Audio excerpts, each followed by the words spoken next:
ကျွန်တော်ကချစ်သူကောင်မလေးနဲ့အဆင့်မြင့်စားတောက်ဆိုင်တစ်ခုမှာညစာစားနေခဲ့တယ်ဒါပေမဲ့သူမကအချိန်တစ်လျှောက်လုံးဖုန်းကိုပဲစိုက်ကြည့်နေခဲ့တယ်ရုတ်တရက်သူမကဖုန်းကိုကျွန်တော်ဘက်ထိုးပေးပြီးတပုံပြကပြောတယ်ဒါလေးကြည့်ပါဦးငါအချစ်ဆုံးတငယ်ချင်းရဲ့ချစ်သူကသူမကိုနောက်ဆုံးပုံဖုန်းတစ်လုံးလက်ဆောင်ပေးထားတာကျွန်တော်ကကြည့်ပြီးပြန်ဖြေလိုက်တယ်ဟုတ်တာပေါ့သူ့ချစ်သူကတော်တော်ချမ်းသာမှာပဲအဲ့ဒီအချိန်မှာကျွန်တော်ချစ်သူကချက်ချင်းပြန်ပြောတယ်မဟုတ်ဘူးအဲ့ဒီလောက်ဈေးကြီးတာတော့မဟုတ်သေးဘူးဒါနဲ့နောက်လာဆိုငါမွေးနေ့ရောက်တော့မယ်မင်းလဲငါ့ကိုဝယ်ပေးမှာလားအဲ့ဒီစကားကြတော့ကျွန်တော်ကအမှန်တိုင်းပြောလိုက်တယ်အခုလောလောဆယ်ငါအဲ့ဒီလောက်ဈေးကြီးတာမဝယ်ပေးနိုင်သေးဘူးဒီရက်ပိုင်းငွေကြေးအခက်အခဲဖြစ်နေတယ်နောက်လာအကျွေးတောင်ဆက်နိုင်ပါမလားမသေးချဘူးအဲ့ဒီစကားထွက်သွားတာနဲ့သူမကဒေါသထွက်သွားတယ်စပွဲကိုလက်နဲ့ရိုက်ပြီးပြောတယ်ငါမင်းစီကတခါမှဘာမှမတောင်းဘူးအခုပထမဆုံးတောင်းတာကိုတောင်ငင်းနေပေါ့ကျွန်တော်ကငြိမ်သက်ရှင်းပြဖို့ကြိုးစားတယ်ငါမင်းကိုမငင်းဘူးဒါပေမဲ့တကယ်ကိုပတ်စံမရှိတာသူမကမကြားချင်တော့ဘူးအဲ့ဒါမင်းပြဿနာလေးငါတငယ်ချင်းတွေရဲ့ချစ်သူတွေကဈေးကြီးလက်ဆောင်တွေပေးကြတယ်ငါကဒီနေ့အထိဘာစင်ခံပစ္စည်းမှမတောင်းဘူးတပတ်ကိုတစ်ခါပဲတွေးရတာတော့မင်းကကက်ဆေးနေနေသေးတယ်ပြီးတော့သူမကအေးဆက်တဲ့အတန်နဲ့ပြောတယ်ထားလိုက်တော့ငါပြောခဲ့တာတွေအကုန်မေးလိုက်မင်းလို့ဆင်းရဲတဲ့လူနဲ့ငါမပြောချင်တော့ဘူးဒီညစာဖိုးလဲငါဘာသာရှင်းမယ်နောက်တစ်ခါငါအနာကိုတော့မလာနဲ့တော့အဲ့ဒီလိုပြောပြီးသူမကထွက်သွားကငွေရှင်းလိုက်တယ်ကျွန်တော်ကစပွဲမှာထိုင်နေပြီးအန်အော်ဒေါ်သားထွက်နေခဲ့တယ်သူမထွက်သွားပြီးနောက်အိမ်ကိုတန်းပြန်လာခဲ့တယ်စာကြည့်စပွဲမှာထိုင်ပြီးမျက်နှာကိုလက်နှစ်ဖက်နဲ့အုပ်ထားလိုက်တယ်နောက်ဆုံးတော့လူတိုင်းကပတ်စံကိုပဲဂရုစိုက်ကြတာပါလားလို့ကိုတိုးတိုးလေးပြောမိတယ်အဲ့ဒီအချိန်မှာရုတ်တရက်အတန်ကခေါင်းထဲမှာပေါ်လာတယ်အသုံးပြုသူသည်ပြင်းထန်စွာအဆက်ခွဲခံရပြီးဖြစ်သည်စုငွေအစ1000ပြန်လည်ရရှိသောစနစ်ကိုစတင်အသက်သွင်းနေပါသည်ကျွန်တော်ကချက်ချင်း therapy ဘဲကလာတဲ့အတန်လဲဆိုတာရှာကြည့်တယ်ရုတ်တရက်တောက်ပနေတဲ့ဖန်သားပြင်တစ်ခုကျွန်တော်ရှိမှပေါ်လာတယ်အဲ့ဒီစနစ်ကရှင်းပြတယ်အလွန်ဆွဲဆောင်မှုမြင့်သောမိန်းကလေးတစ်ယောက်ကတင့်အတွက်ငွေ3တိုင်းတင်သည့်အဆိုပါပမာဏ၏အစ1000ကိုပြန်လည်ရရှိမည်ထို့ပြင်သူမတို့၏ချစ်ခင်မှုတိုးလာသည့်နှင့်အမျှအပိုစုငွေများလည်းရရှိမည်ကျွန်တော်မျက်လုံးတွေပြူးကျသွားတယ်မိန်းကလေးတွေငါအတွက်ငွေ3ရင်ငါကစုငွေရမယ်လေလားဖန်သားပြင်ပေါ်မှာကျွန်တော်ရီစားဟောင်းရဲ့အချက်လက်ပေါ်လာတယ်သူမရဲ့ဆွဲဆောင်မှုအဆင့်ကအလွန်မြင့်နေတယ်ဘာကြောင့်လဲဆိုတော့ဒီညစာဖိုးကိုသူမပေးခဲ့တာကြောင့်ပဲစနစ်ကချက်ချင်းတွက်ချက်လိုက်တယ်သူမသုံးခဲ့တဲ့ငွေကိုအစ1000မြောက်ပြီးကျွန်တော်ဘဏ်အကောင့်ထဲတန်းထည့်ပေးလိုက်တယ်ကျွန်တော်ကဖုန်းကိုကောက်ယူပြီးဘဏ်လက်ကျန်ကိုစစ်ကြည့်လိုက်တယ်ပတ်စံကတကယ်ရောက်နေတယ်ကျွန်တော်အယမ်းပျော်သွားတယ်ကောင်းကင်ကနေပတ်စံတွေမိုးရွာသလိုခံစားရတယ်အဲ့ဒီနောက်စနစ်ကစွမ်းရည်အသစ်တစ်ခုဖွင့်ပေးလိုက်တယ်ကျွန်တော်အတွက်ငွေသုံးဘူးတဲ့မိန်းကလေးတိုင်းရဲ့စိတ်ထဲကအတွေးတွေကိုကြားနိုင်သွားပြီအဲ့ဒီအချိန်မှာပဲရီးစားဟောင်းရဲ့အတွေးတန်ကိုကြားလိုက်ရတယ်ကံကောင်းလို့လမ်းခွဲလိုက်နိုင်တာသူကရုပ်တော့မစိုးဘူးဒါပေမဲ့ဆင်းရဲတဲ့ဒီတစ်ခါတော့ချမ်းသာတဲ့သူကိုရှာရမယ်ထူးဆန်းတာကအဲ့ဒီစကားကြားရတော့ကျွန်တော်ဝမ်းမနေပဲပျော်သွားတယ်အနည်းဆုံးတော့သူမကကျွန်တော်ရုပ်ရည်ကြောင့်မဟုတ်ပဲပတ်စံကြောင့်ထွက်သွားတာပဲဒါပေမဲ့ဒီနေ့သူမကကျွန်တော်ကိုအယမ်းရှက်ခွဲခဲ့တယ်စောင့်ကြည့်နေတနေ့ကျရင်မင်းကအဆင့်ကိုတော့မမိနိုင်တော့ဘူးလို့စိတ်ထဲမှာဆုံးဖြတ်လိုက်တယ်နောက်နေ့မှာတော့ကျွန်တော်မျိုးတွေကအကြီးဆုံးဈေးဝယ်စင်တာကိုတွားခဲ့တဲ့ဆွဲဆောင်မှုမြင့်တဲ့မိန်းကလေးတွေကိုရှာဖို့ပေါ့အချိန်တော်ကြာရှောက်ကြည့်ပေမဲ့မတွေ့ခဲ့ဘူးနောက်ဆုံးမှာတော့အမှတ်တစိမ့်အိတ်ဆိုင်တစ်ဆိုင်ထဲမှာအရန်လာတဲ့အယောင်းဝင်နမ်းမလေးတယောက်ကိုတွေ့လိုက်တယ်သူမနာမည်ကလူဖြစ်တယ်ကျွန်တော်ဆိုင်ထဲဝင်သွားချိန်မှာရီးစားဟောင်းနဲ့သူ့ချစ်သူအစ်စ်ကိုလည်းတွေ့လိုက်ရတယ်လူကပြုံးပြီးကျွန်တော်ကိုကြိုဆိုတယ်တစ်ဖက်မှာတော့ရီးစားဟောင်းကဈေးကြီးတဲ့အိတ်တစ်လုံးကိုဝယ်ပေးဖို့တောင်းနေတယ်သူ့ချစ်သူအစ်စ်ကကျွန်တော်ကိုကြည့်ပြီးလှောင်ပြောင်စွာပြောတယ်ကြိုက်ရင်ယူလိုက်လေငါကမင်းရဲ့အရင်ဆင်းရဲတဲ့ကောင်လို့မဟုတ်ဘူးကျွန်တော်လုံးဝဂယုမစိုက်ပဲလူကိုပြောလိုက်တယ်အဝတ်အစားသစ်တွေနဲ့အိတ်တွေပြပေးပါရီးစားဟောင်းရဲ့ချစ်သူအစ်စ်ကလူကိုထပ်ပြောတယ်ဒီလူအတွက်အချိန်မဖြုံးနဲ့ဒီလိုလူမျိုးအများကြီးတွေ့ဘူးတယ်ဓာတ်ပုံရိုက်ပြီးဈေးပေါ်တဲ့အတုတွေတွားဝယ်ကြတာကျွန်တော်ကတော့ဂယုမစိုက်ပဲကိုလိုချင်တာတွေကိုဆက်ပြောနေခဲ့တယ်ရီးစားဟောင်းရွေးထားတဲ့အိတ်ကိုတော့လက်ညှိုးထိုးပြီးပြောလိုက်တယ်အဲ့ဒီအိတ်လဲထည့်ပေးပါဈေးပို့ပေးရရင်လည်းရတယ်လူကအံ့ဩသွားတယ်ရှင်တကယ်ဝယ်မလားစုပေါင်းကြတဲ့ငွေကအယမ်းများမယ်နော်ကျွန်တော်ကကတ်ကိုထုတ်ပြီးပြောလိုက်တယ်ဟုတ်တယ်အကုန်ယူမယ်ငွေပေးချေလိုက်တဲ့အခါအောင်မြင်သွားတယ်ရီးစားဟောင်းနဲ့သူ့ချစ်သူအစ်စ်ကမျက်လုံးပြူပြီးကြည့်နေကြတယ်လူကပစ္စည်းတွေကိုထုတ်ပိုးပေးပြီးမေးလိုက်တယ် အတင်းဝင်ကပ်ဖွင့်ခြင်းပါသလားအတင်းဝင်ကပ်လားကျွန်တော်ပြုံးပြီးဟုတ်ပါတယ်လို့ပြောလိုက်တယ်ပြီးတော့နောက်ထပ်ဈေးကြီးတဲ့အိတ်တလုံးကိုလက်ညှိုးထိုးပြပြီးဒီတလုံးလဲလိုချင်တယ်လို့ထပ်ပြောလိုက်တယ်လူကအံ့အားသင့်သွားတယ်ရှင်ဒီဟာကအရေးအတွက်ကန့်သက်ထုတ်ထားတဲ့လက်ကင်အိတ်ပါဈေးနှုန်းက9000ရှိပါတယ်ကျွန်တော်ရေပြီးပြန်ပြောလိုက်တယ်ဈေးနှုန်းကကျွန်တော်အတွက်အရေးမကြီးပါဘူးဒီအိတ်ကိုမင်းအတွက်ဝယ်ပေးတာပါသူမကလက်ကိုအလင်းမြန်ဝှေ့ရမ်းရင်းညင်းလိုက်တယ်မလုပ်ပါနဲ့ရှင်ဒီဟာကအရန်ဈေးကြီးလို့နဲ့ကျွန်မလက်မခံနိုင်ပါဘူးအဲ့ဒီအချိန်မှာပဲကျွန်တော်ရေးစားဟောင်းကအမြန်ပြေးလာပြီးပြောတယ်ငါကဖုန်းအသက်ဝယ်ပေးဖို့ပြောတော့ကမင်းကဆင်းရဲတယ်လို့လုပ်နေခဲ့တာအခုတော့မသိတဲ့မိန်းကလေးတယောက်ကိုဒီလောက်ဈေးကြီးတဲ့အိတ်လက်ဆောင်ပေးနေတယ်ပေါ့ကျွန်တော်သူမကိုငြိမ်သက်စွာကြည့်ပြီးပြန်ပြောလိုက်တယ်ဘသူကိုဘာပေးမလဲဆိုတာကျွန်တော်ကိစ္စပါမင်းကဝင်ဆွတ်ဖက်ဖို့ဘာခွင့်ရရှိလို့လဲရေးစားဟောင်းကဒေါသကြောင့်မျက်နှာနီရဲသွားတယ်ကျွန်တော်လူကိုပြုံးပြပြီးပြောလိုက်တယ်မင်းကအရာအလုံးကိုတေချာရှင်းပြပေးခဲ့တယ်ဒါကိုကျေးဇူးတင်တဲ့လက်ဆောင်လို့သဘောထားလိုက်ပါပြီးတော့မင်းမကန့်ကွက်ဘူးဆိုရင်ငါတို့မိတ်ဆွေဖြစ်ကြရအောင်လားလူကခဏတာငြိမ်သက်ရက်နေခဲ့တယ်ကျွန်တော်ပြုံးလိုက်တော့သူမလည်းအလွန်ချုံမြိန်တဲ့အပြုံးတစ်ခုနဲ့ပြန်ပြုံးပေးခဲ့တယ်သူမရဲ့စိတ်ထဲမှာတော့သူကငါ့ကို9000တန်အိတ်ကိုမဆိုင်မတွပေးလိုက်တာပဲဒီလူကဘသူလဲအရန်ချောပြီးသဘောကောင်းလိုက်တာကျွန်တော်ဖုန်းထုတ်ပြီးမေးလိုက်တယ်နောက်တစ်ခါတွေ့ဖို့အဆက်အသွယ်လဲကြရအောင်လားတခြားတနေရာမှာတွေ့နိုင်တယ်လေလူကသူမရဲ့ဖုန်းကိုချက်ချင်းထုတ်ပြီးပြောတယ်ရတာပေါ့ရှင်နာမည်သိလို့ရမလားကျွန်တော်နာမည်ပြောလိုက်တော့သူမကကျွန်တော်ကိုထည့်လိုက်တယ်စနစ်ကလူရဲ့နှစ်သက်မှုတိုးလာကြောင်းအသိပေးလာတယ်ကျွန်တော်စိတ်ထဲမှာတွေးလိုက်တယ်ပထမခြေလမ်းအောင်မြင်သွားပြီဆိုင်ကနေထွက်လာတဲ့အချိန်မှာရီးစားဟောင်းကအော်ခေါ်လိုက်တယ်ခဏနေဦးပြောစရာရှိတယ်မင်းဘယ်ကနေဒီလောက်ပတ်စံတွေရလာတာလဲခိုးလာတာများလားသူမရဲ့ရီးစားအစ်စ်ကရေပြီးပြောတယ်ငါထင်တာတော့သူကချမ်းသာခြင်းရောက်ဆောင်ဖို့အကျွေးကပ်သုံးနိုင်တဲ့ပမာဏကိုတိုးထားတာပဲဖြစ်မယ်ပြန်မဆက်နိုင်ရင်ဘဝပြတ်သွားမယ်ဆိုတာတော့မသိတော့ဘူးကျွန်တော်ရက်လိုက်ပြီးလှည့်ကြည့်ကပြုံးလိုက်တယ်အဲ့ဒီနေ့ကကျွန်တော်ကိုစားစိတ်ရှင်းပေးခဲ့တာကျေးဇူးတင်ပါတယ်မင်းသားအဲ့ဒီလိုမလုပ်ခဲ့ရင်ဒီနေ့လောက်ချမ်းသာလာမှာမဟုတ်ဘူးပြီးတော့သူမရဲ့ရီးစားအစ်စ်ကိုကြည့်ပြီးပြောလိုက်တယ်ဒါနဲ့မင်းရဲ့ကောင်မလေးတစ်ကိုသူကင်ထားတဲ့အိတ်ကအတုဆိုတာပြောထားပြီးပြီလားနောက်တစ်ခါအတုပစ္စည်းဝယ်ရင်အရေးသွေးကောင်းတာလေးရွေးပါရီးစားဟောင်းကအတုမှန်မသိထားတဲ့အတွက်အံ့အားသင့်ပြီးငြိမ်ကျသွားတယ်သူမရဲ့ရီးစားအစ်စ်ကတော့အလုံးရှက်ပြီးဒေါသထွက်နေတယ်အဲ့ဒီနောက်ကျွန်တော်ထွက်သွားလိုက်တယ်ဒါကအစပဲရှိသေးတယ်ချမ်းသာသူတယောက်ဖြစ်လာမယ်ငါခရီးကအခုမှစတာတိုးတက်မှုအခြေအနေတဝက်ပြီးမြောက်ပြီးတဝက်ကျန်ရှိသေးသည်အဲ့ဒီညမှာကျွန်တော်ဈေးကြီးတဲ့နိုက်ကလပ်တစ်ခုကိုလှပတဲ့မိန်းကလေးတွေရှာဖို့သွားခဲ့တယ်တေးချတာပေါ့မိန်းကလေးတော်တော်များများကိုကြည့်ခဲ့ပေမဲ့သူတို့ရဲ့ဆွဲဆောင်မှုအဆင့်က90အောက်ပဲရှိတယ်အမြင့်ဆုံးတောင်85ပဲလူတိုင်းပျော်ရွှင်နေကြတဲ့အချိန်မှာဘားကောင်တာမှာထိုင်နေတဲ့ဆွဲဆောင်မှုအဆင့်60နှစ်ရှိတဲ့မိန်းကလေးတစ်ယောက်ကိုသတိထားမိသွားတယ်ကျွန်တော်အချိန်တစ်ခုကြာကြည့်နေခဲ့လို့ဖြစ်မယ်သူမကရှောက်လာပြီးပြောတယ်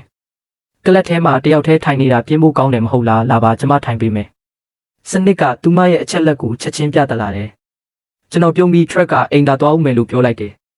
တခြားလှပတဲ့မိန်းကလေးတွေကိုလိုက်ကြည့်နေတော့စပွဲတစ်လုံးမှာအလွန်ချုံမောလှပတဲ့မိန်းကလေး2ယောက်ကိုတွေ့လိုက်တယ်အမျိုးသား2ယောက်ကသူတို့ကိုစကားလာပြောနေတယ်ဘာလို့တယောက်တည်းထိုင်နေတာလဲငါတို့နဲ့လာပြောကြရအောင်စပင်းရွှေအောင်မိန်းကလေးကယဉ်ကျေးစွာညင်းတယ်မလိုပါဘူးကျမတို့ဒီလိုပဲအဆင်ပြေပါတယ်ဒါပေမဲ့အဲ့ဒီလူကဆက်လက်ဖိအားပေးနေတယ်စနစ်ကသူမရဲ့ဆွဲဆောင်မှုအဆင့်က90အထက်ဖြစ်ကြောင်းပြောလာတယ်အဲ့ဒီအချိန်မှာပဲသူမကိုငါနဲ့တူရှိစေရမယ်လို့ဆုံးဖြတ်လိုက်တယ်ကျွန်တော်ချက်ချင်းလျှောက်သွားပြီးပြောလိုက်တယ်သူကကျွန်တော်မိတ်ဆွေပါဒါကြောင့်ထွက်သွားပေးပါအဲ့ဒီစုညံမှုကြောင့်မန်နေဂျာရောက်လာတယ်ကျွန်တော်ပြောလိုက်တယ်ဒီမျိုးသမီး2ယောက်အတွက်အကောင်းဆုံးနဲ့အဈေးကြီးဆုံးအရက်တွေယူလာပါကျွန်တော်ရှင်းမယ်ဈေးကြီးဆုံးတွေမှာလိုက်တာနဲ့အဲ့ဒီလူ2ယောက်ကကျွန်တော်ဟာအလွန်ချမ်းသာသူမှန်သိသွားတယ်သူတို့ကတောင်းပန်ပြီးအမြန်ထွက်သွားကြတယ်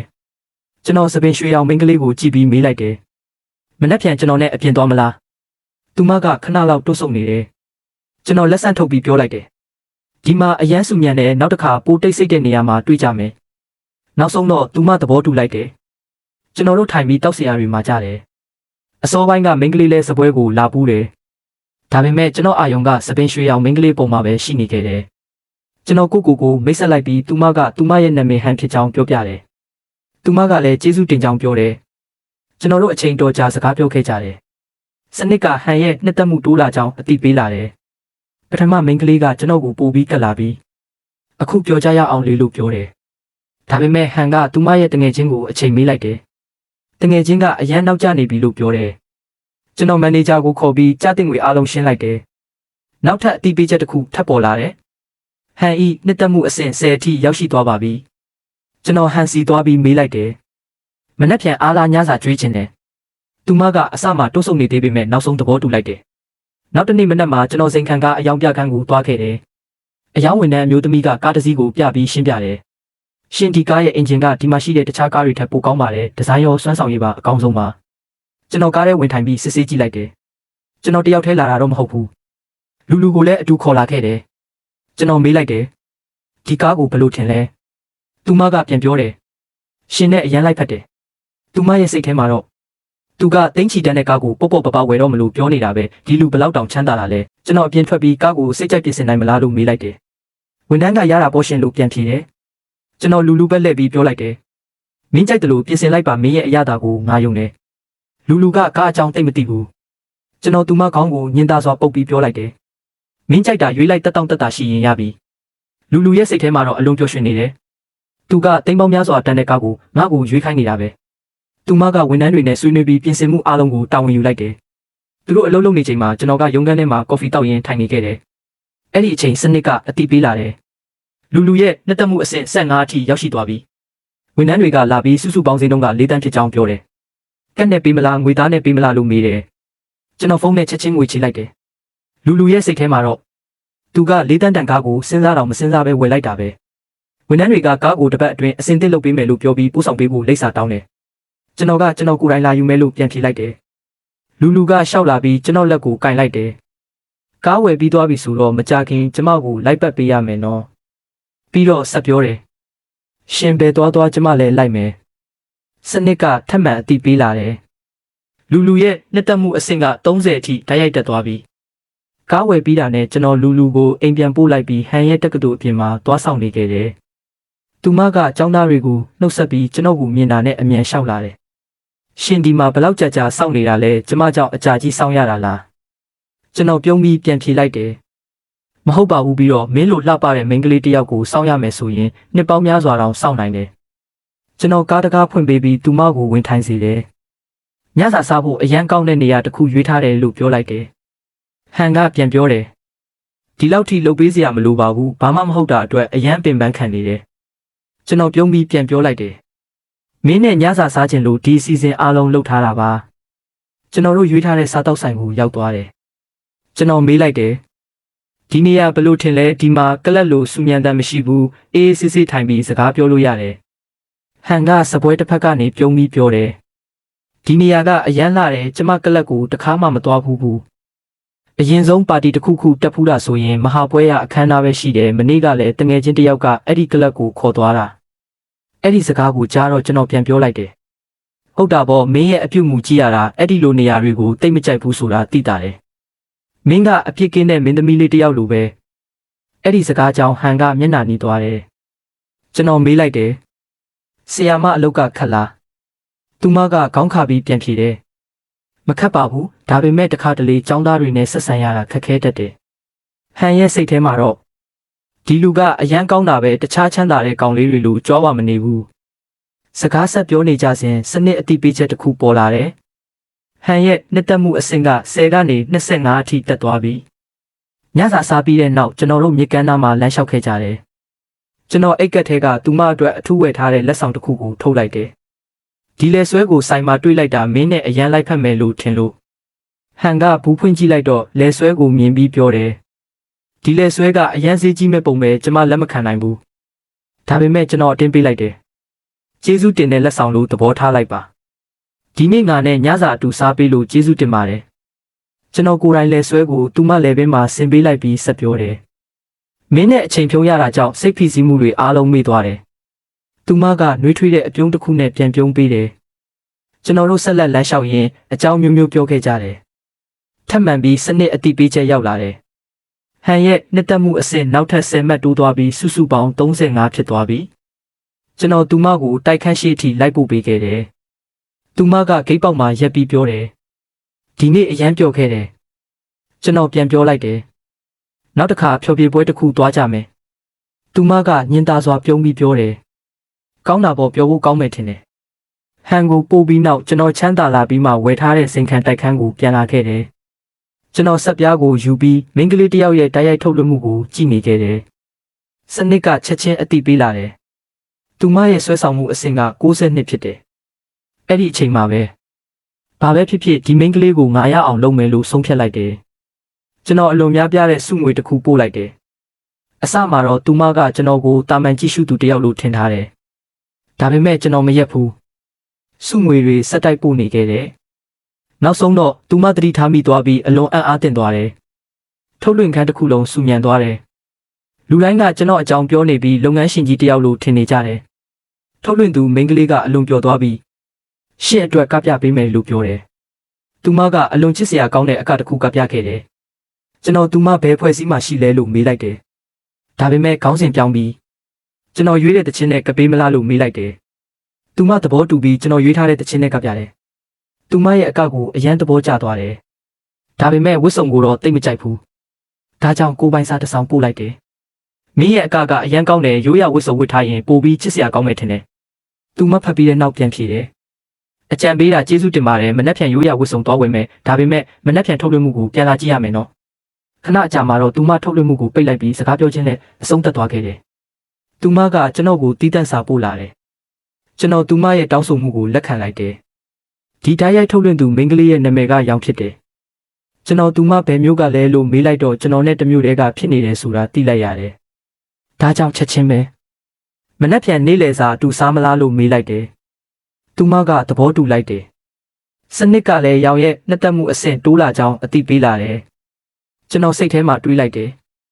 အွန်လိုင်းမှာတော့သူမနဲ့စကားပြောတာအဆင်ပြေသွားပြီဒါပေမဲ့မနှက်ဖြန်လူချင်းတွေ့တဲ့အချိန်မှလည်းအားလုံးပြည့်စုံဖို့လိုတယ်နောက်တစ်နေ့မှာကျွန်တော်တို့ချိန်ထားတဲ့နေရာမှာတွေ့ကြတယ်သူမကချက်ချင်းကျေးဇူးတင်စကားပြောတယ်ရှင်ပို့ပေးတဲ့စုငွေတွေကကျမကိုအယမ်းကူညီပေးခဲ့တယ်ပြီးတော့သူမရဲ့မျက်လုံးထဲမှာမျက်ရည်တွေပြည့်လာတယ်တကယ်တော့ကျမဖေကအယမ်းနေမကောင်းဘူးကျွန်တော်လက်ကင်ပေါ်ဝါထုတ်ပေးပြီးပြောလိုက်တယ်အဲ့ဒီအကြောင်းတွေမစင်စားနဲ့တော့မင်းရဲ့အနာဂတ်ကိုပဲစဉ်းစားပါရှေ့ဆက်ပါလို့ဖို့စီစဉ်ထားလဲသူမကမျက်ရည်တုပ်ပြီးပြန်ဖြေတယ်ကျမကတိုက်ရိုက်ထုတ်လွှင့်တာပဲလုပ်တတ်တယ်အကျွေးတွေဆက်ဖို့တခြားပါလုပ်နိုင်အောင်မလဲနောက်ပြီးဝင်ငွေကောင်းလာရင်ရှင်ပေးခဲ့တဲ့ငွေအားလုံးပြန်ပေးမယ်ကျွန်တော်ကောင်းခါပြီးပြောလိုက်တယ်ငွေပြန်ပေးစရာမလိုပါဘူးမင်းရဲ့အကကိုငါကြည့်ခဲ့တယ်မင်းမှာအရေးချင်းရှိတယ်ဒါပေမဲ့နာမည်မကြီးသေးဘူးရောင်ကမေးလိုက်တယ်ရှင်ဘာဆိုလို့ချင်တာလဲကျွန်တော်ပြန်ဖြေလိုက်တယ်ငါမင်းကိုငွေချေးချင်တာမဟုတ်ဘူးငါမင်းမှာယင်းနှိမ့်မြုပ်နှံချင်တာပိုကောင်းတဲ့အဖွဲ့အစည်းတစ်ခုရှာပေးမယ်အဲ့ဒီအခါမင်းနာမည်ကြီးလာမယ်ကြော်ညာတွေလည်းရလာမယ်မင်းကတော့အကြောင်းအရာကောင်းတွေဖန်တီးဖို့ပဲအာရုံစိုက်ပါရောင်ကအံ့အားသင့်သွားတယ်ရှင်ကကျမကိုဒီလောက်ယုံကြည်ပြီးယင်းနှိမ့်မြုပ်နှံချင်တာလားဒါပေမဲ့ကျမတကယ်လုံနိုင်ပါမလာ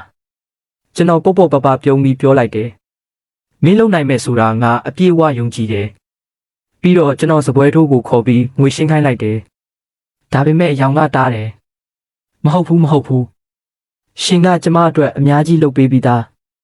အနည်းဆုံးဒီနေ့စားစိတ်တော့ကျမရှင်းမရစေသူမကသူမရဲ့ကတ်နဲ့ငွေရှင်းလိုက်တယ်အဲ့ဒီအချိန်စနစ်ကချက်ချင်းအတိပေးလာတယ်ရောင်ကတင့်အတွက်ငွေ9800သုံးစွဲခဲ့သည်ငွေပြန်ရရှိမှုအစ1000အသက်ဝင်သည်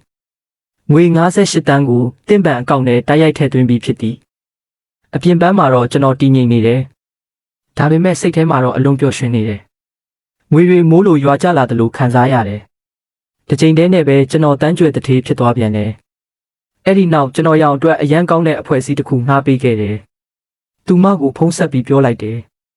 မင်းရဲ့အကြောင်းအရာတွေကိုပိုကောင်းအောင်လုပ်ရမယ်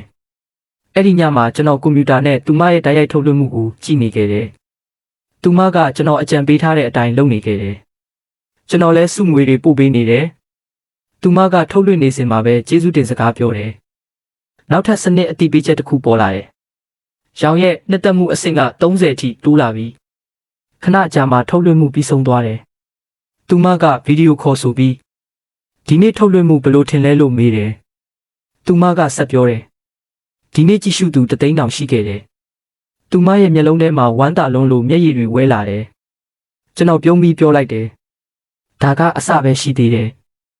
နောက်တစ်နေ့မနက်စာစားနေတော့တငယ်ချင်းဟောင်းတယောက်စီကစာရောက်လာတယ်သူကပြောတယ်သူစစ်ဆက်ထားတဲ့မိန်းကလေးကမင်္ဂလာကြီး6သိန်းတောင်းထားတယ်ဒါအပြင်သူမနာမည်နဲ့အိမ်ကောက်တစ်လုံးလဲလိုချင်တဲ့သူ့မှာအဲ့ဒီငွေဘယ်ကရမလဲမသိဘူးသူငိုနေပြီးအရန်စိတ်ဖိစီးနေတယ် မပေးနိုင်ရင်စစ်ဆက်ပွဲဖြတ်မယ်လို့သူမကပြောထားတယ်တဲ့3နှစ်ကြာချစ်ခဲ့တဲ့ဆက်ဆံရေးကဒီလိုနဲ့အဆုံးသတ်တော့မယ်အဲ့ဒီစကားတွေကြားတော့ကျွန်တော်စိတ်မကောင်းဖြစ်သွားတယ်ဒါပေမဲ့ပြောလိုက်တယ်3နှစ်ပဲဖြစ်ဖြစ်ဘာဖြစ်လဲဒီလိုမိန်းကလေးမျိုးကိုယူလိုက်ရင်မင်းဘဝတစ်ခုလုံးပျက်စီးသွားမယ်သူ့အတွက်မင်းဘဝကိုမဖျက်ဆီးစေချင်ဘူးသူဆက်မပြောခင်ကျွန်တော်ပြောလိုက်တယ်ကဲစကားရက်လိုက်တော့မင်းရဲ့အကောင့်နံပါတ်ပို့လိုက်ပြီးတော့ကျွန်တော်ငွေ6သိန်းလွှဲပေးလိုက်တယ်ဘာပဲဖြစ်ဖြစ်သူကကျွန်တော်တငယ်ချင်းပဲလေတငယ်ချင်းကဘဏ်ကနေငွေထုတ်ပြီးစစ်ဆက်ထားတဲ့မိန်းကလေးစီတိုက်ရိုက်သွားတယ်ကျွန်တော်ရီစာဟောင်းလည်းအဲ့ဒီမှာရှိနေတယ်စစ်ဆက်ထားတဲ့မိန်းကလေးကပြောတယ်နောက်ဆုံးတော့ငွေစီစဉ်နိုင်သွားပြီပေါ့သူကငွေ6သိန်းပေးလိုက်တယ်အစမှာတော့သူမမယုံနိုင်ဘူးဘဏ်ကခိုးလာတာလားလို့တောင်မေးတယ်တငယ်ချင်းကပြန်ဖြေတယ်ငါညီကိုစီကရတာပြီးတော့သူကငါ့ကိုမင်းနဲ့လမ်းခွဲတာကမှန်ကန်တဲ့ဆုံးဖြတ်ချက်ဆိုတာနားလဲစေခဲ့တယ်ဒီငွေယူလိုက်ပြီးရင်ငါရှိမှထပ်မပေါ်နဲ့တော့ကျွန်တော်နာမည်ကြားလိုက်တာနဲ့ရီစာဟောင်းကအံ့အားသင့်သွားတယ်သူဘယ်ကနေဒီလောက်ပတ်စံတွေရလာတာလဲလို့မေးတယ်တငယ်ချင်းကပြန်ပြောတယ်မင်းနဲ့ဘာဆိုင်လို့လဲပြီးတော့ဆိုင်ကယ်ပေါ်တက်ပြီးထွက်သွားတယ်သူစစ်ဆက်ထားတဲ့မိန်းကလေးနဲ့ကျွန်တော်ရီစာဟောင်းကတော့အံ့အားသင့်ပြီးကြံခဲ့ကြတယ်နောက်ပိုင်းမှာကျွန်တော်နဲ့အဲ့ဒီတငယ်ချင်းစားတောက်ဆိုင်တစ်ခုမှတွေ့ကြတယ်သူကအဆက်မပြတ်ကျေးဇူးတင်နေတယ်ညီရီမင်းကတကယ်ညီကိုတယောက်လိုပဲမင်းရဲ့ရီစာဟောင်းလည်းအဲ့ဒီမှာရှိနေတယ်ငွေတွေမင်းစီကရတာလို့ပြောလိုက်တဲ့အချိန်သူမမျက်နှာကိုမင်းမြင်တင်တယ်ကျွန်တော်ရဲပြီးပြောလိုက်တယ်နောက်တစ်ခါဒီလိုမင်းကလေးမျိုးမရွေးနဲ့တော့မင်းကိုတစ်သက်လုံးကျွတ်တယောက်လိုအတုံးချမဲ့လူကိုလက်ထပ်မလို့ဖြစ်နေခဲ့တာပြီးတော့သူကမေးလိုက်တယ်ဒါနဲ့မင်းအခုနောက်ပိုင်းဘယ်လိုလုပ်ပြီးဒီလောက်ချမ်းသာလာတာလဲကျွန်တော်ပြုံးပြီးပြန်ဖြေလိုက်တယ်မင်းကလေးတွေကငါ့ကိုပတ်စံပေးတယ်မင်းနားလည်မှာမဟုတ်ဘူးသူကအကျယ်ကြီးရေမောသွားတယ်ကျွန်တော်လည်းပြုံးလိုက်တယ်နောက်တစ်နေ့မှာတော့ရောင်ပို့ပေးထားတဲ့နေရာကိုတွားတွေ့ခဲ့တယ်သူမကစပွဲမှာထိုင်ပြီးစောင့်နေပြီးသားကျွန်တော်ကိုမြင်တာနဲ့ချက်ချင်းထလာတယ်ကျွန်တော်မေးလိုက်တယ်ငါနောက်ကျသွားလားဒီမှာဘယ်လောက်ကြကြာစောင့်နေတာလဲသူမကချက်ချင်းကောင်းခါတယ်မဟုတ်ဘူးရှင်လုံးဝနောက်မကျဘူးကျမကနည်းနည်းစောရောက်လာတာပဲကျွန်တော်သူမကိုပြုံးကြည့်ပြီးပြောလိုက်တယ်မင်းကအပြင်မှာမြင်ရတာတိုက်ရိုက်ထုတ်လွှင့်မှုတွေကထက်တောင်ပိုလာနေသေးတယ်သူမကကျေးဇူးတင်စကားပြောပေမဲ့စိတ်ပူနေတဲ့ပုံပေါ်နေတယ်သူမကကျွန်တော်အကူအညီလိုအပ်တဲ့ကိစ္စတစ်ခုရှိကြောင်းပြောတယ်ကျွန်တော်ကစပွဲမှာထိုင်ပြီးအေးအေးဆေးဆေးပြောကြရအောင်လို့အကြံပေးလိုက်တယ်ထိုင်ပြီးနောက်သူမကရှင်းပြတယ်တကယ်တော့ကျမဖေမှာအကျွေးအများကြီးရှိတယ်အမေလည်းအရန်နေမကောင်းဘူးညီလေးကလည်းကြောင်းတက်နေတော့မယ်ကျမငွေ9တန်းလိုတယ်ဒါကပမာဏကြီးမှန်းသိပါတယ်ဒါပေမဲ့ရှင်ကူညီပေးမယ်ဆိုရင်ကျမရှင်ရေးစားဖြစ်ပေးမယ်ကျွန်တော်ပြန်ဖြေလိုက်တယ်မင်းပြောတာမှန်တယ်ငွေ9တန်းကပမာဏကြီးတယ်ငါနည်းနည်းစဉ်းစားဖို့အချိန်လိုတယ်အရင်ဆုံးစားကြရအောင်သူမကိုအစားအစာတွေထည့်ပေးရင်မေးလိုက်တယ်အခုမင်းရဲ့အဖွဲ့အစည်းကလစာဘယ်လောက်ပေးလဲရောင်ကပြန်ဖြေတယ်အခြေခံလစာနဲ့စုကြေးရတယ်ဒါပေမဲ့အခုထွက်လိုက်ရင်ဒဏ်ကြေးကအရန်များတယ်ကျွန်တော်ခဏစဉ်းစားပြီးပြောလိုက်တယ်မင်းရဲ့အကျွေးတချို့ကိုငါဆက်ပေးမယ်ဆိုရင်မင်းရဲ့ထုတ်လွှင့်မှုပုံစံကိုငါအတွက်ပြောင်းမလားငါမင်းရဲ့ထုတ်လွှင့်မှုတွေကိုပိုပြီးရိုးရာဆန်စေချင်တယ်ပြီးတော့အခုချက်ချင်းငွေတန်းအထိပေးနိုင်တယ်ဒါပေမဲ့မင်းတကယ်အလေးနဲ့ထားတယ်ဆိုတာငါ့ကိုပြရမယ်ကျွန်တော်ဖုန်းထုတ်ပြီးသူမရဲ့အကောင့်ထဲကိုငွေတန်းလွှဲပေးလိုက်တယ်အဲ့ဒါကိုမြင်တော့သူမအယမ်းစိတ်လှုပ်ရှားသွားတယ်မျက်ရည်တွေကျလာပြီးပြောတယ်ကျမတို့တယောက်နဲ့တယောက်သိတာမကြသေးဘူးဒါပေမဲ့ရှင်ကဒီလောက်ငွေအများကြီးပေးလိုက်တယ်ကျမရှင်ကိုလိန်သွားနိုင်တယ်လို့မတွေးဘူးလားကျွန်တော်ပြုံးပြီးပြန်ဖြေလိုက်တယ်ငါဆုံးဖြတ်ချက်ကိုငါအပြည့်အဝယုံကြည်တယ်ဒီငွေတန်းကမင်းရဲ့ပထမဆုံးအခွင့်အရေးပဲမင်းဒီအခွင့်အရေးနဲ့ထိုက်တန်တယ်ဆိုတာပြပါမင်းမှာဒီထက်ပိုပြီးတော့ငါရင်းနှီးမြှုပ်နှံနိုင်တယ်ဆိုတာငါသိတယ်စနစ်ကအတိပေးလာတယ်ရောင်ရဲ့နှစ်သက်မှုအဆင့်က40အထိတိုးလာပြီ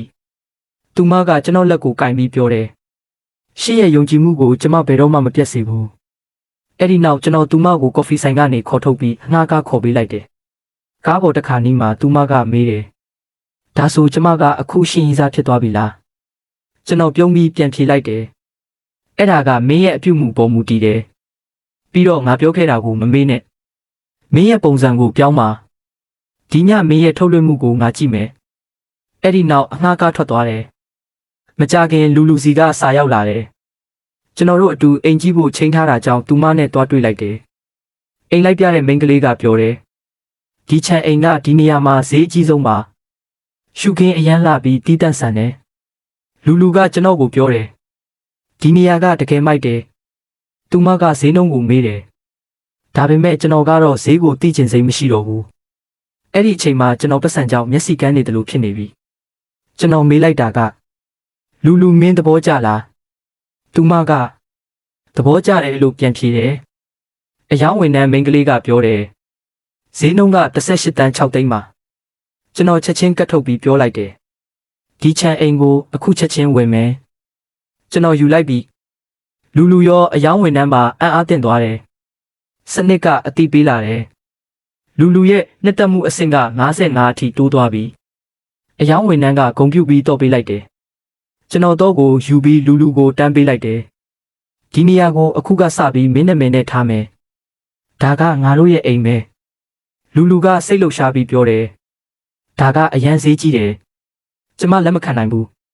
ကျွန်တော်နားတိုးပြီးသူမရဲ့မျက်နှာကိုလက်နဲ့ထိကပြောလိုက်တယ်မင်းကဒီနေရာနဲ့ထိုက်တန်တယ်ငါအတွက်တော့မင်းကပတ်စံထပ်ပိုးဖိုးတန်တယ်စနစ်ကထပ်မံအတိပေးလာတယ်လူလူရဲ့နှစ်သက်မှုအစစ်နောက်ထပ်15မှတ်တိုးသွားပြီးစုစုပေါင်း80ဖြစ်သွားပြီအဲ့ဒီညမှာလူလူကကျွန်တော်ကိုတင်းတင်းကြပ်ကြပ်ဖတ်ထားတယ်ကျွန်တော်တို့ပြတင်းပေါက်နားမှာရက်ပြီးနေဝင်ချင်းကိုအတူကြည့်နေကြတယ်လူလူကတိုးတိုးလေးပြောတယ်ဒါကအိမ်မက်လိုပဲခံစားရတယ်အဲ့ဒီအချိန်ဟန်စီကစာရောက်လာတယ်သူမတွေ့ကျင်တယ်လို့ပြောထားပေမဲ့ကျွန်တော်သတိမထားမိခဲ့ဘူးအဲ့ဒီအချိန်မှာလူလူကပို့ပြီးတင်းတင်းဖတ်ထားပြီးပြောတယ်ဒီညဒီမှာပဲညစာစားရအောင်လားကျမရှိအတွက်ချက်ပေးမယ်လူလူကကျွန်တော်ကိုဖတ်ထားနေတဲ့အချိန်မှာပဲရောက်စီကလည်းစာရောက်လာတယ်သူမရဲ့အဖွဲ့အစည်းကပရိသတ်တွေ့ဆုံပွဲစီစဉ်ထားတဲ့သူမအရန်စိတ်လှုပ်ရှားနေပြီးနောက်တညကိုကျွန်တော်ကိုဖိတ်တယ်နောက်ပိုင်းမှာကျွန်တော်တငယ်ချင်းနဲ့အပြင်မှာစားတော့ရင်စကားပြောနေတော့လူတချို့ရောက်လာတယ်သူတို့ကိုကျွန်တော်သိတယ်တယောက်ကရှောက်လာပြီးပြောတယ်ဟေ့ကောင်မင်းအရန်ချမ်းသာသွားပြီလို့ကြားတယ်ငါတို့ကိုလည်းနည်းနည်းသုံးပေးဦးလေကျွန်တော်တငယ်ချင်းကပြောလိုက်တယ်ခွန်းတိတ်တိတ်လေးထွက်သွားကျွန်တော်လည်းစိတ်ဆိုးသွားပြီထွက်သွားလို့ပြောလိုက်တယ်အဲ့ဒီစကားကြောင့်သူဒေါသထွက်သွားတယ်ချမ်းသာသွားတာနဲ့ကြွားနေတယ်ပေါ့သူကကျွန်တော်ကိုရန်ဖြစ်ဖို့အစဉ်သင့်ဖြစ်နေတယ်ဒါပေမဲ့စနစ်ကကျွန်တော်ကိုပတ်စံတင်မကပဲခွန်အားပါပေးထားတယ်ကျွန်တော်ချက်ချင်း trap ပြီးသူနဲ့ရင်ဆိုင်လိုက်တယ်တကယ်တော့ဒါကိုရန်ဖြစ်တယ်လို့တော့မခေါ်နိုင်ဘူးကျွန်တော်ကတစ်ဖက်သက်ရိုက်နှက်နေတာပဲသူ့ကိုအနိုင်ယူပြီးနောက်ကြံတဲ့လူတွေကိုပြောလိုက်တယ်ဒီကနေထွက်သွားကြနောက်တစ်ခါထပ်တွေ့ရင်မင်းတို့ခြေထောက်တွေချိုးပစ်မယ်ရိုက်ခံထားရတဲ့လူကမနှဲထပြီးသူ့တငယ်ချင်းတွေနဲ့ထွက်သွားတယ်ကျွန်တော်တငယ်ချင်းကအံ့အားသင့်ပြီးမေးတယ်မင်းဘယ်တော့ကဒီလောက်တမ်းမာသွားတာလဲအဲ့ဒီနောက်ကျွန်တော်တိုက်ခန်းကိုပြန်လာခဲ့တယ်ရေချိုးပြီးဖုန်းကြည့်နေတော့မသိတဲ့နံပါတ်တစ်ခုစီကစာရောက်လာတယ်သူမကအခုငါလူဖြစ်နေပြီမင်းကသူမကိုအများကြီးအဆက်ခွဲခဲ့တယ်အခုတော့ငါတငယ်ချင်းကြိုက်တဲ့မိန်းကလေးကိုတောင်လူဖို့ကြိုးစားနေတယ်မင်းကိုငါမလွတ်ဘူးမင်းဘယ်မှာနေတာငါသိတယ်ကျွန်တော်ဖုန်းပြန်ခေါ်လိုက်ပေမဲ့ပိတ်ထားတယ်အဲ့ဒီအချိန်မှာကျွန်တော်ရီစာဟောင်းရဲ့ရီစာအစ်စ်ကအဖွဲခေါင်းဆောင်တစ်ယောက်ဖြစ်တယ်ဆိုတာသတိရသွားတယ်ဒီကိစ္စနောက်ွယ်မှာသူပဲဖြစ်နိုင်တယ်မြင်ကွင်းကမသိတဲ့နေရာတစ်ခုကိုပြောင်းသွားတယ်လူတချို့ကိုတွေ့ရတယ်အဖွဲခေါင်းဆောင်လို့ထင်ရတဲ့လူတစ်ယောက်ကဆိုဖာပေါ်မှာထိုင်နေတယ်သူ့လက်ထောက်ကအစီရင်ခံတယ်အကိုကြီးစီးစံနှစ်ကြည့်ချင်းရင်ဖောက်တော့နှိပ်သွားပေးကြပါနော်